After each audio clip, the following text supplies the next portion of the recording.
YouTube. This is the news brought to you by 4G. God Guns, Just Glory.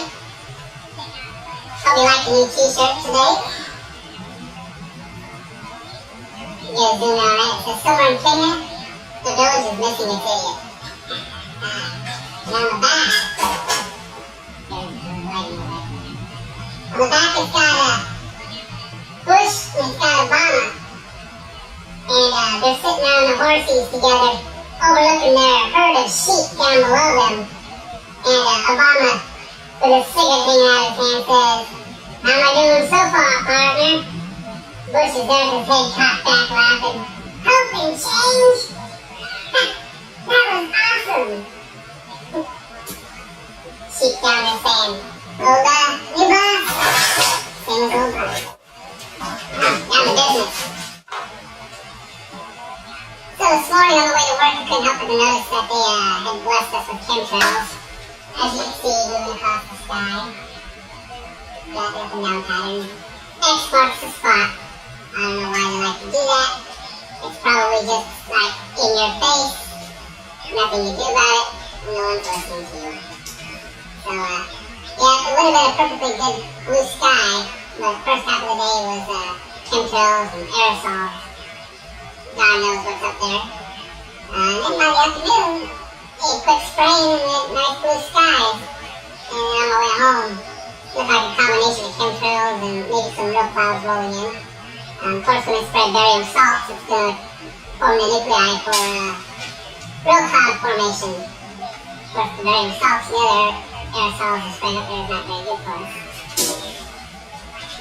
On to the important news. The healthcare pass. 90% of Americans probably don't want this. But who are we? We the people. We don't matter anymore.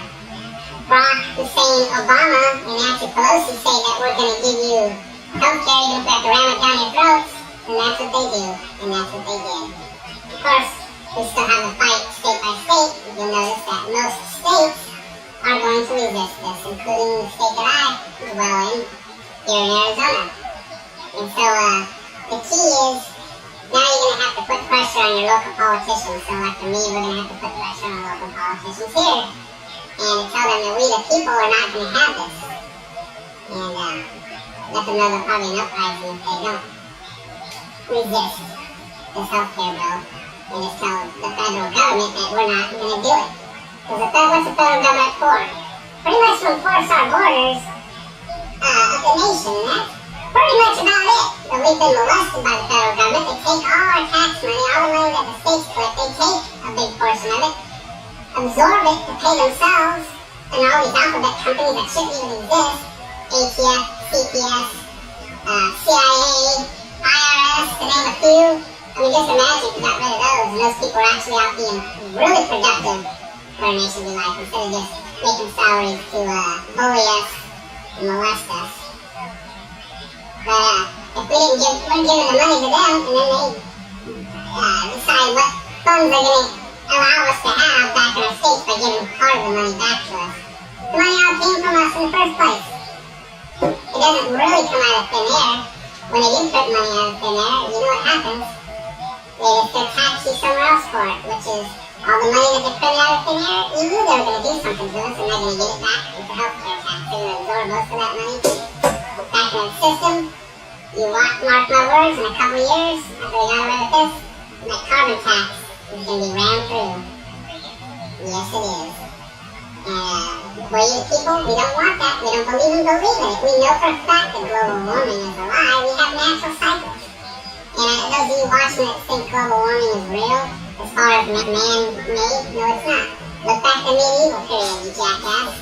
Because one of the warmest periods known throughout recent history, the last 1,000 years, it was so warm that crops thrived, people were doing good. Greenland was green, okay, the wineries thrived in Europe, okay, it was a very warm period, and warmer is actually good as far as crops go. And then after that, a couple hundred years later, we had the little mini ice age, didn't we, over there in Europe, where little water fairways, where they ride the little boats down the little canals. What happened to those? Those were all froze over for a period of time, weren't they? You just set up shop, ice skated on them. You don't need to drill into the ice to get ice core samples to prove that. That's well documented history. A warmer period is warmer than we've known for hundreds of years in a mini ice age. And then we warm back up a little bit, and now it looks like we're actually going back down. Looks like we're not even going to match the medieval period. But here's the trick. Here's the key to that.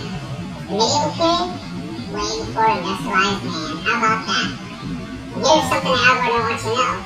CO2 doesn't drive temperature. Temperature drives CO2.